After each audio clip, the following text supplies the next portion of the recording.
Hello and welcome to a Canon R6 tip.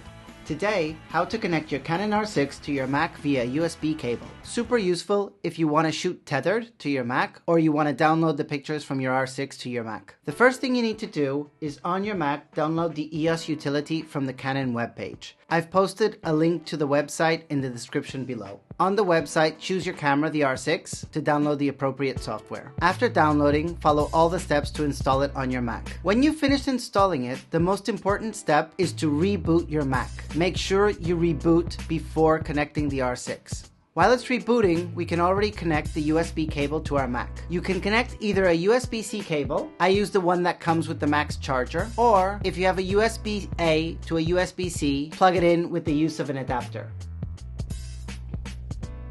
When you've rebooted your Mac, you should see on the top a new icon of the EOS utility. If you click on it, you also have an option for it not to load automatically on startup. You can then start it on the applications folder. Plug the other side of the cable into your Canon R6. You'll see that the EOS utility is launched automatically. On the main page, you have three options.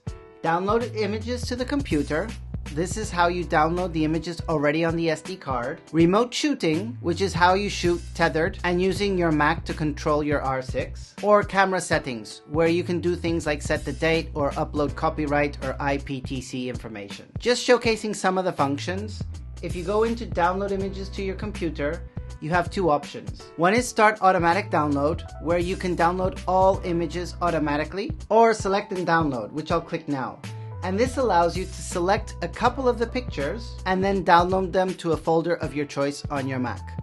So these are the pictures already on the SD card of the R6. After pressing the download button, I get an option to change the download folder. After I press OK, they're quickly downloaded to my Mac. If I go back to the main menu and press on the second option of remote shooting, I get into an interface that allows me to control my R6 and take pictures. You'll see on the top there's a shutter button that if I press takes a picture and automatically downloads it to the Mac. And I can change things. For example, the aperture from f4 to f5.6.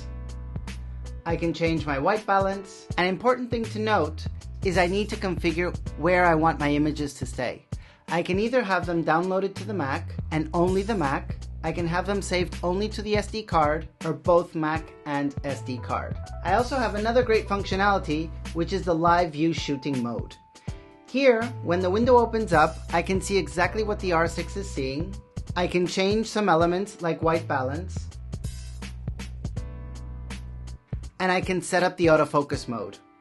I also have a histogram on the bottom. And something that I can only do when tethered to a Mac, I can actually have a ghost image on top of the live stream from the R6.